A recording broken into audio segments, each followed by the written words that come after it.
Hey everyone, this is Mark Ruffalo, and you're listening to News Coup with Public Herald. One does not necessarily allow the state to define what is legal. Now, the state has the power to enforce a certain concept of what is legal, but power doesn't imply justice or correctness even.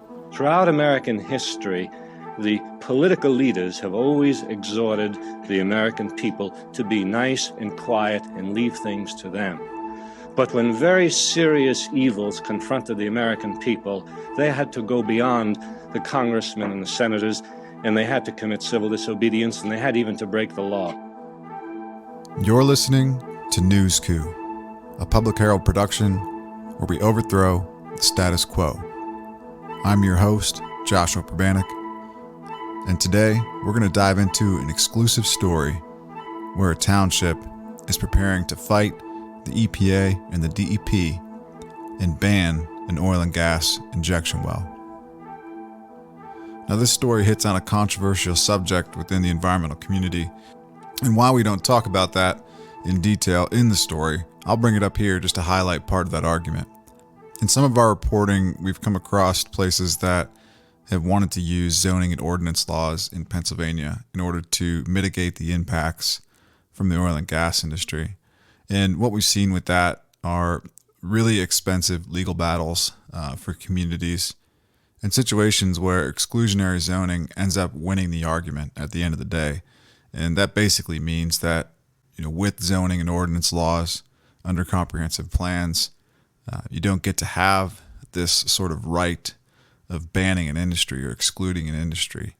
The idea is to create zones for them no matter what within that comprehensive plan that you design for your community. Now, it's different when you take the approach that the community in this story wants to take, which is to go for home rule and switch your government from a local government that's dependent on the state to a local government that makes its own decisions independent of the state. The traditional environmental organizations that are operating in the state have no plan, have no guidance to really put on the table for a community like this to say, okay, how do they stop radioactive water from being injected underneath their town in perpetuity, where they can never get to it and clean it out, and where it will always pose a threat and a risk to the drinking water that they need from their aquifer. And again, that may seem confusing because fracking's been going on for 10 years, and why hasn't more communities banned this radioactive waste from being trafficked through their community or stored there via tank farms, they call them, or being carried out of landfills and taken to sewage plants and discharged into the streams in Pennsylvania, as we've reported. And again, that comes down to what we've seen, which is that the environmental community doesn't communicate this idea of banning radioactive waste or banning T-norm within communities. And any time that it gets brought up in even the press, the majority of the press seems to find some sort of industry quote unquote expert and have them come in and try and negate the legitimacy of these bans within the state of Pennsylvania. So this story is just kicking off, and we'll see where it goes, and we'll be there to follow it. And with that, I have the pleasure of introducing one of the new reporters at Public Herald, Sam Sanson. She's the one who's taken on this story and is here to share it with you. If you're a frequent reader of Public Herald and listener to this podcast, we invite you to join our Patreon at patreon.com/publicherald and become a patron to support our work. If you already are a patron, we thank you because your commitment to Public Herald has helped make this story possible. With that, let's dive into the show.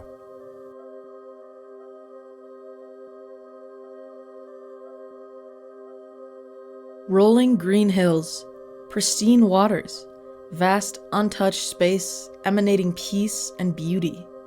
A long list of animals: grouse, deer, squirrels, chipmunks, foxes, beavers, and bears, roaming. This is what you'll find in Clara Township, 3.5 hours northeast of Pittsburgh, Pennsylvania. Here, satellite imagery appears to show little but wild space. When you zoom into Clara, though, dirt roads appear, and between wide, tree-covered hills, houses pop up, where 181 people live in Potter County, 30 minutes from the New York state border. Clara boasts untarnished waterways that provide far more than a sense of pride. Clean water in Clara is essential to local cattle, horses, wildlife, world-class fisheries, and residents who, without access to a public water system, all rely on wells or springs. Water from Clara pours out of the Appalachian Mountains as part of the Triple Divide, where rainfall splits from one mountain range to 3 sides of the country. Only 4 places on the continent have this kind of hydrological reach. But there's more than wildlife and farms in Clara. Hundreds of conventional and unconventional oil and gas wells are cut into the landscape. And that means there's oil and gas waste, too.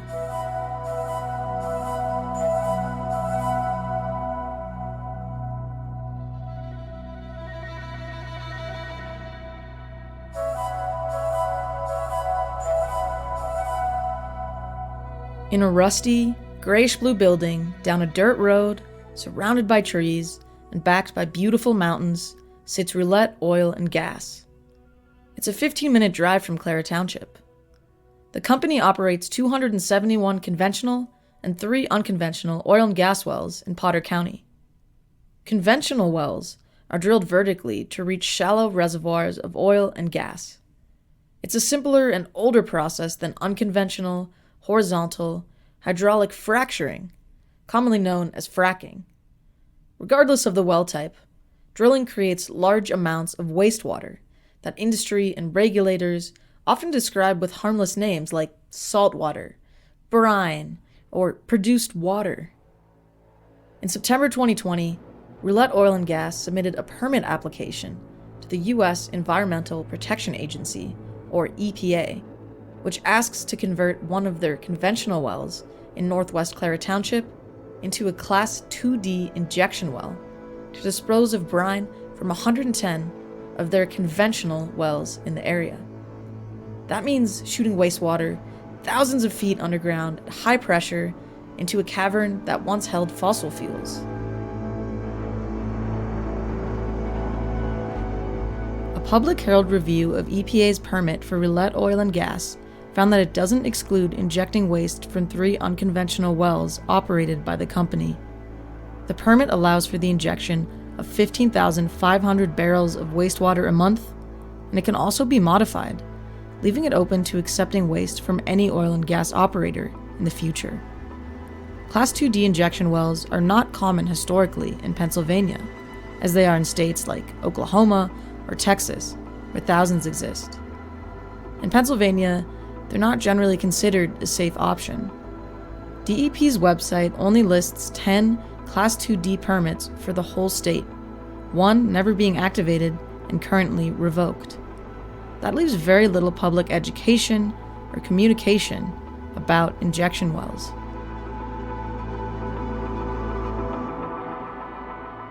Months after Roulette Oil and Gas submitted their request to the EPA, one of Clara Township's supervisors, Steve Mell, found out about the permit. I'm thankful that someone did notify us because, again, in my opinion, they were trying to, do it under the radar. No one ever reached out to the township. No one talked to us. So I don't have a whole lot of respect for them. If I was a corporation or I was a business owner and I was going to do something in a township, I think common courtesy would say, yes, you would reach out to that township or the borough or whatever, and you present your case. Mel told Public Herald that the threats posed by an injection well to the township's groundwater is not a risk officials or residents are willing to take. DEP records from the past 6 years show Roulette Oil and Gas has reused their wastewater, stored it on site, disposed of it in pits, or sent it to Fluid Recovery Services Kingsley, a wastewater treatment plant located 3 hours east of Clara. What's not in those records, or mentioned in the EPA permit, is that oil and gas waste contains radioactive material.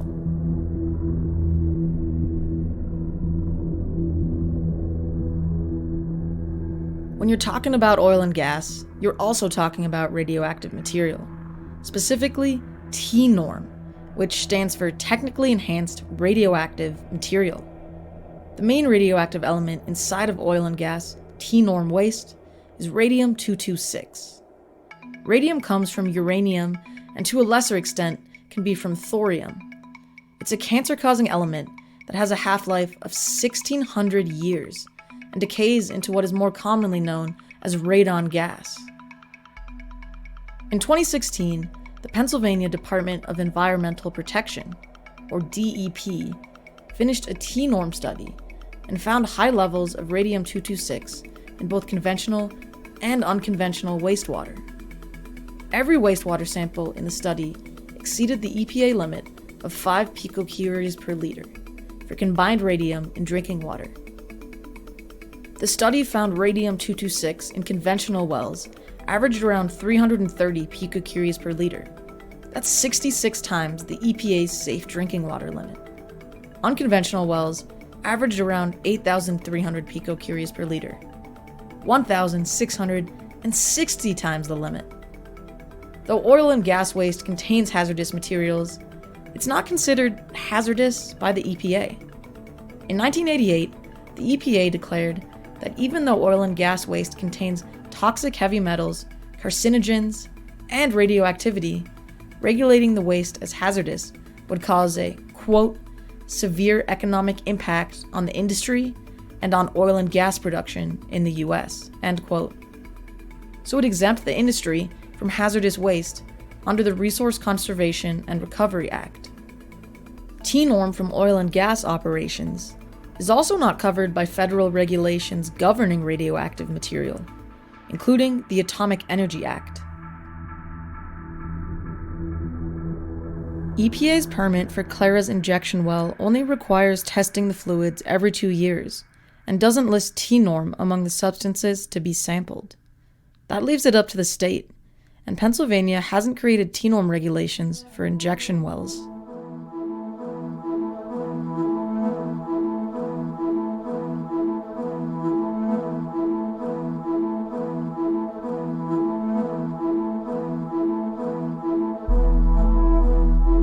Water contamination from wastewater injection isn't a sure thing, but the risk is.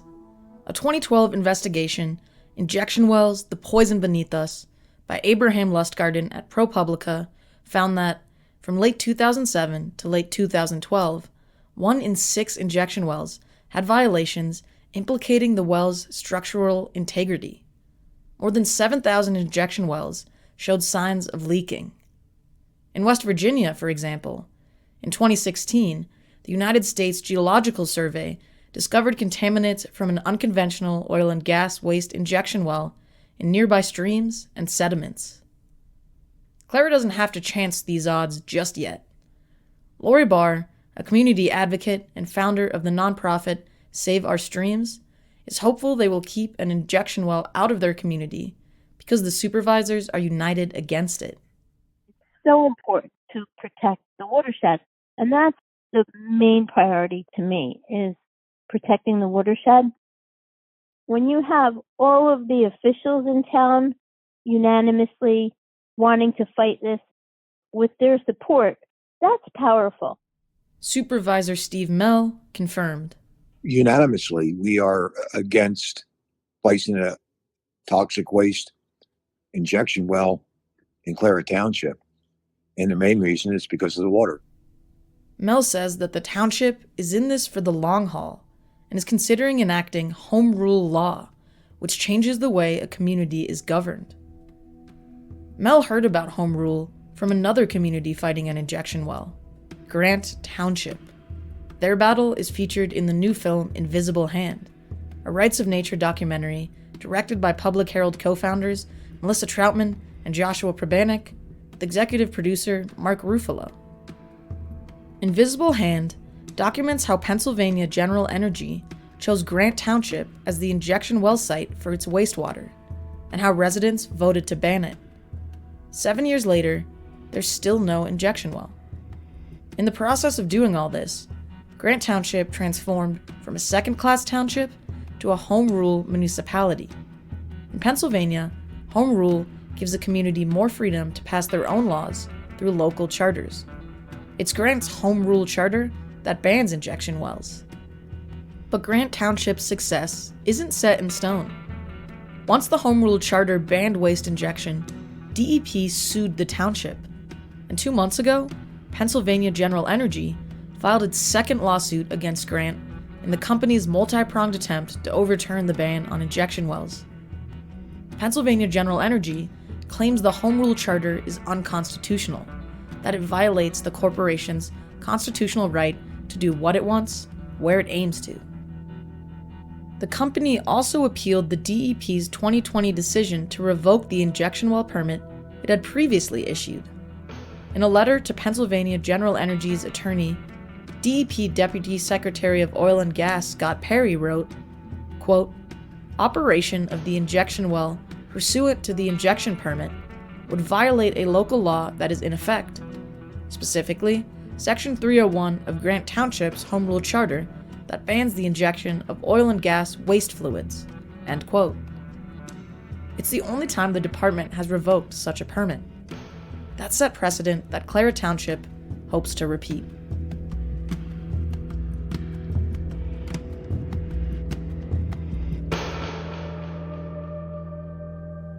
Grant and Clara aren't the only communities fighting injection wells. Plum Borough, just outside of Pittsburgh, undertook a years-long fight against a Class 2 injection well. Despite widespread opposition from the town, construction began on the well in the fall of 2020, after attempts to use zoning and ordinance laws to stop the well failed. When asked why Plum didn't pursue a home rule ban, a former supervisor said the borough's attorney told them it was too late. Clearfield County, which is home to 4 injection wells, also tried to fight. Resident Jenny Lezik told Clara officials about Clearfield's latest waste injection site at a recent public meeting. Nobody wanted that injection well, including all the elected officials, the county commissioners, the supervisors, and they appealed it 3 times. You can't even believe what a bad idea it was. It was in a residential area. It was only yards away from the largest underground coal mine in Pennsylvania, but they approved it anyway.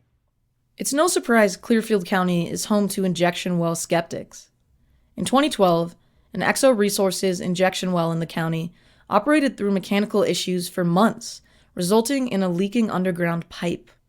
Lezik noticed a problem at a spring near the site. The conductivity was sky high. So I contacted the EPA. They said they would let the DEP know, and about a month later I asked what the DEP did or said, and they said they didn't know, and it's still bad. Dimmick Township in Susquehanna County, made famous when Cabot Oil and Gas contaminated large sections of its drinking water aquifer, recently learned about the possibility of a Class 2 injection well coming to their community. After residents began organizing in opposition, the company backed off and gave up on the project. Declaring war on oil and gas waste is no easy task. Judy Wanchison, mother of Stacy Long and founder of the East Run Hellbenders Society, was one of the key figures in Grant Township's fight, and she knows this better than anyone. I mean, I have so many papers, you can't believe. It's like my computer room, which is a bedroom, it's full of dresser drawers and the cupboards and the closets, and I have stuff everywhere. My husband, too, I think he's ready to divorce me. I was like stuck to that computer in 2014, 2015 with research and, all that stuff. It was like, oh, I'm sick of this computer. To Wanchison, there's no other way. You go to not go anymore. If they take your water, your home's no good, especially where we live.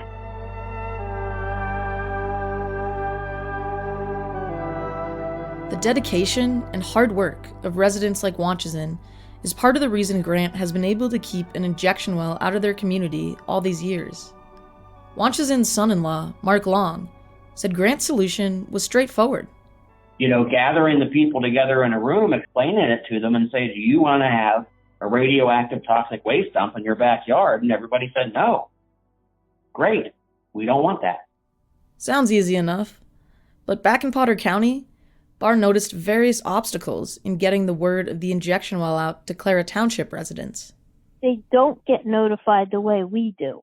A lot of people out there, because it's rural, don't even have internet. These people are being cut out of the equation because of the lack of internet in such a rural area. Barr found another issue with mobilizing Clara community members. Some are second homeowners. There are the people that are out of the area that don't read the local newspaper because they don't live here, but they still have a dog in the fight. They deserve to have their voices heard, their concerns addressed. These obstacles pushed Barr to request that the EPA extend their public comment period. After pleas from community advocates, including Barr and Mel, the comment period has been extended to March 4th, 2021. Comments can be emailed to EPA official Kevin Rousey. His email is rousey.kevin@epa.gov, and his phone number is 215-814-5463.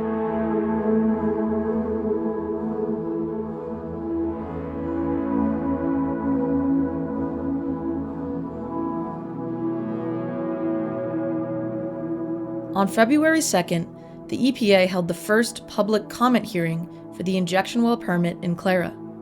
It was virtual, and no in-person meeting has been scheduled. The EPA cited COVID concerns as the reason for this. The hearing started with a brief introduction from an EPA official. Then, members of the public took turns expressing their thoughts on the proposed injection well. Lori Barr was there. My concerns, they surround the past waste management practices of rollout oil and gas. They have listed 101 times is storage pending reuse. This isn't a waste disposal method. This isn't clear what happened to the waste from these. Supervisor Steve Mell was there too. Based on historical data from the DEP's database, Rollout Oil and Gas has a long history of violations. Most of the comments at the hearing were about drinking water. Our waterways. Like everybody else, it's water. In the first comment of the night, Clara Township Supervisor Rob Wiley put it this way. My number one concern as a resident of Potter County, Clara Township, is the drinking water. And in the public notice that was sent out to Clara Township, it states the EPA requests public comment on its findings that the proposed injection activity under the draft permit is unlikely, using that highlighted word, unlikely, to pose a risk to the underground drinking water. I believe in using the term unlikely means there is a possibility or a likelihood of a leak or contamination. Throughout the hearing, concerned citizens emphasized a lack of trust in Roulette Oil and Gas and the Department of Environmental Protection, who's currently being investigated by the Attorney General for their conduct in regulating the oil and gas industry. Here's Francis Weeks, a decades-long resident of Potter County who resides in Clara. In this industry, there exists a very long list of infractions, violations, fines, and penalties under permitted activities. The public has no reason to believe that this project will be any different. Hearing attendee Dan Tompkinson shared similar distrust. I have now taken to referring to the Pennsylvania DEP as the Pennsylvania Department of Oil and Gas Protection.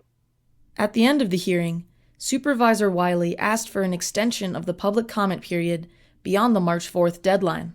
Due to COVID-19, as well as living in a poorly communicated area due to poor technology, lack of newspapers, and just the overall situation that we're dealing with.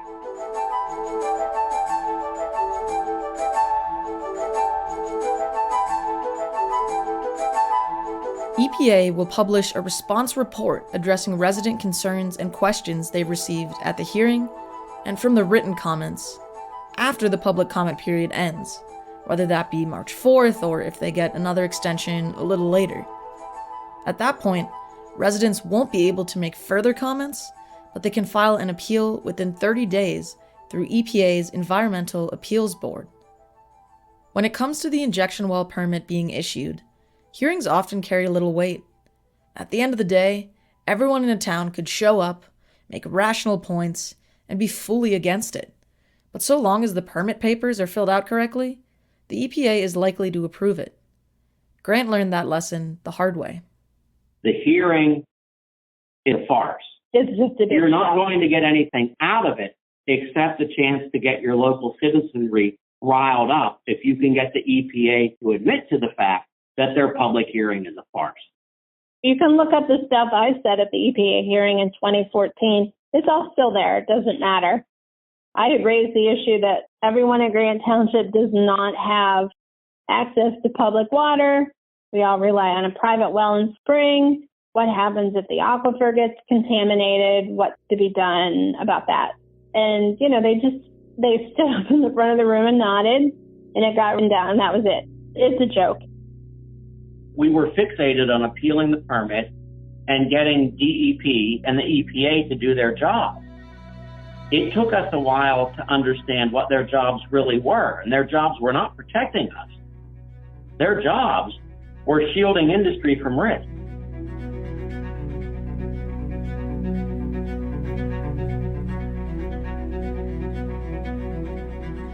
Lori Barr is preparing for the next leg of the fight, against the DEP permit. Without it, Roulette Oil and Gas can't start the injection well, EPA permit or not. So far, the DEP does not have a permit on file with them, and they explained to me that the DEP process, the DEP explained to me that it could be 2 years before they get a permit. Mel thinks ahead too. He contacted the DEP regional office. They don't know nothing about it. They don't have no permit, blah, blah, blah, blah, et cetera, et cetera. Barr and Mel are on top of it. But if Clara Township's fight turns out like Grant's, the EPA and DEP won't be much help. The Department of Environmental Protection in Pennsylvania isn't. It's the Department of Everything Permitted. Their job is not to protect the environment. It's to issue permits and shield corporations from risk. And it's the same way with the EPA. The game is rigged, and it is a game. So, none of our local legislators came swooping in to save us, and offers to swoop in and save us are still 6 years later forthcoming. So that township knows what's best for it and its people. And, if they're not afraid of going to court and sticking up for themselves and knocking on doors and gathering community support, then there is no reason to not fight back. Clara Township agrees. They're not putting all their eggs in the permit basket. Not by any means. I do see that there's a lot of options available, and Clara Township is open to considering Grant Township's path to injection well-free town. The Long's main piece of advice for Clara in their battle is simple. Don't stop. Yeah, don't stop. And don't be afraid to think outside the box. Don't stop, and when the lawsuits start coming in, you can take stock in that you're doing something right. Because those lawsuits are designed to stop and or intimidate. Not giving up is easier said than done. The people you're fighting against are very much used to winning. In fact, in Pennsylvania, they're used to having a state agency give them a permit and they don't have to fight at all. But if they do have to fight, they're very much used to winning. Despite the challenges that may be ahead for Clara Township, Lori Barr remains optimistic. It has the potential to be a long, hard battle. I see it being a long battle, but I don't see it being that hard. But, this is the very beginning. And that will do it for this week's show. Thank you for listening. And again, if you want to support this work, you can find us at patreon.com/Public Herald. And on March 13th, we're going to be doing a Youth International screening of our new documentary, Invisible Hand, that you heard in the story. We invite everybody to come and be a part of that show. There's going to be 10 youth organizations there and 10 speakers, myself, Melissa, and potentially Mark Ruffalo. The tickets are free. We do encourage adults to donate. And you can do that at invisiblehandfilm.com/yes or YIS. We hope to see you there. This has been News Coup, where we overthrow the status quo. Thank you so much for listening to another episode of News Coup. Today's story was written, reported on, and produced by me, Sam Sanson, with help from Joshua Prabanik and Melissa Troutman, who contributed to the story and edited it. They're the co-founders at Public Herald. Also thanks to the T-Norm team, Andrew Geller, Olivia Rasmussen, Talia Wiener, and Emma Lichtwerk. The music came from Dream Louder and Heavy Colors' Invisible Hand soundtrack, and that's from the film Invisible Hand. If you have a story to tell about the issues you heard today, contact our team at info@publicherald.org. Thanks so much for listening to the show, and we'll see you next time.